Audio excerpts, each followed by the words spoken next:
ಬೆಳಗಾವಿ ಜಿಲ್ಲೆ ಅತ್ನಿ police station ವ್ಯಾಪ್ತಿಯಲ್ಲಿ ಬರುವ ಕಿಳೆಗಾಂವ್ ವಿಲೇಜ್ ಅಲ್ಲಿ ಚಂದ್ರಕಾಂತ್ ಸಂಗಪ್ಪ ಶಿವಪೂಜೆ ಇವருக்கு ಸುಮಾರು ವಯಸ್ಸು 41 ವಯಸ್ಸು. ಇವರು ಒಂದು ಶಿರೂರ್ ವಿಲೇಜ್ ಹತ್ರ ಗೋರಿಯಾಲ ಹಳ್ಳದ ಪಕ್ಕದಲ್ಲಿ ಬೈಕಲ್ಲಿ ಬಂದು ಆಕ್ಸಿಡೆಂಟ್ ಆಗಿ ಬಿದ್ದಿರೋ ತರ ಒಂದು ಘಟನೆಯನ್ನು ಜೋಡಿಸಿ ಬಿದ್ದಿರ್ತಾರೆ. ಇದನ್ನು ನೋಡಿದ ಪೊಲೀಸರು ಗಾಡಿಯಲ್ಲಿ ಯಾವುದೇ ಸ್ಕ್ರಾಚ್ ಮಾರ್ಕ್ಸ್ನೋ ಡ್ರ್ಯಾಗ್ನೋ ಯಾವುದೂ ಇಲ್ಲ ಮತ್ತು ಗಾಯ ರೋಡ್ ಆಕ್ಸಿಡೆಂಟ್ ಗಾಯ ತರ ಇಲ್ಲ, ಹೊಡೆದಿರೋದು ರಾಡ್ನಿಂದ ತಲೆಯಲ್ಲಿ ಹೊಡೆದಿರೋ ತರ ಕಾಣ್ತಾ ಇದೆ. ಅಂದ್ರೆ ಇಲ್ಲಿ ಸಸ್ಪಿಷನ್ ಮೇಲ್ಗಡೆ ವಿಚಾರಣೆಯನ್ನ ಮುಂದುವರಿಯುವ ಸಂದರ್ಭದಲ್ಲಿ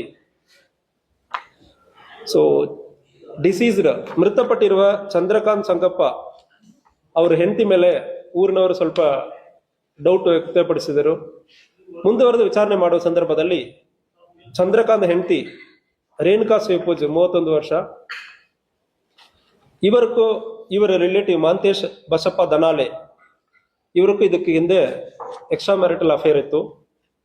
ಮಾಂತೇಶ್ ಜನರಲಿ ಟ್ರ್ಯಾಕ್ಟರ್ ಅನ್ನು ಇಟ್ಕೊಂಡು ಕಬ್ಬು ಕಡಿಯೋದು, ಗ್ಯಾಂಗ್ಮನ್ ಆಗಿ ಕೆಲಸ ಮಾಡೋ ಸಂದರ್ಭದಲ್ಲಿ ಚಂದ್ರಕಾಂತ್ ಅವ್ರ ಕೆಳಗಡೆ ಕೂಲಿ ಕೆಲಸ ಮಾಡಿಕೊಂಡಿರೋ ಸಂದರ್ಭದಲ್ಲಿ ಎಕ್ಸ್ಟ್ರಾ ಮ್ಯಾರಿಟಲ್ ರಿಲೇಶನ್ಶಿಪ್ ಡೆವಲಪ್ ಆಗಿದೆ. ಆ ಸಂದರ್ಭದಲ್ಲಿ ಮನೆಗೆ ಗೊತ್ತಾದ ಮೇಲೆ ರೇಣುಕಾ ಫ್ಯಾಮಿಲಿಯವರು ಬಂದು ಈ ಮಹಂತೇಶ್ ಅನ್ನು ಎದುರಿಸಿ ಮುಂದಿನ ದಿವಸಗಳಲ್ಲಿ ನನ್ನ ಮಗಳ ಜೊತೆ ಇಂತಾಗ ಎಕ್ಸ್ಟ್ರಾ ಮ್ಯಾರಿಟಲ್ ಅಫೇರ್ ಇಟ್ಕೊಳ್ಬೇಡ, ಅವರು ಸಂಸಾರ ಹಾಳಾಗುತ್ತಂದ್ರೆ ಇಲ್ಲಿ ಎದುರಿಸಿ ಹೋಗಿದ್ದಾರೆ. ಅದಾದ್ಮೇಲೆ ಆಗಸ್ಟ್ 8ನೇ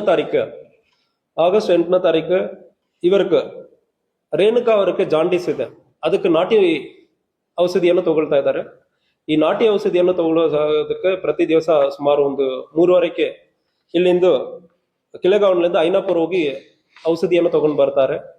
ತಗೊಂಡ್ ಬರೋದಕ್ಕೆ ಹೋಗುವ ಸಂದರ್ಭದಲ್ಲಿ ಹೆಂಡ್ತಿನೇ ಮಹಂತೇಶ್ ಬಸಪ್ಪ ಅವನ ಕೇಳಿ ನನ್ನ ಗಂಡ ಮನೆ ಬಿಟ್ಟಿದ್ದಾರೆ, ಈಗ ಒಬ್ಬನೇ ಬರ್ತಾ ಇದ್ದಾನೆ, ರಾತ್ರಿ ವೇಳೆಯಲ್ಲಿ ಯಾರು ಇರಲ್ಲ ಅಂದ್ರೆ ಹೇಳಿ ಇಬ್ಬರು ಪ್ಲಾನ್ ಮಾಡಿ ಹೋಗುವ ದಾರಿಯಲ್ಲಿ ಕಿಳೆಗಾಂವ್ನಿಂದ ಐನಾಪುರ ಹೋಗುವ ದಾರಿಯಲ್ಲಿ ಶಿರೂರ ಪಕ್ಕದಲ್ಲಿ ಒಂದು ರೋಡಲ್ಲಿ ಇವರನ್ನು ಸ್ಟಾಪ್ ಮಾಡಿ ರಾಡ್ನಿಂದ ಹೊಡೆದು ಸಾಯಿಸಿರ್ತಾರೆ. ಸಾಯಿಸಿಬಿಟ್ಟು ಈ ಘಟನೆಯನ್ನು ಒಂದು ರೋಡ್ ಆಕ್ಸಿಡೆಂಟ್ ತರ ಬಿಂಬಿಸೋದಕ್ಕೆ ಪ್ರಯತ್ನ ಮಾಡಿದ್ದಾರೆ.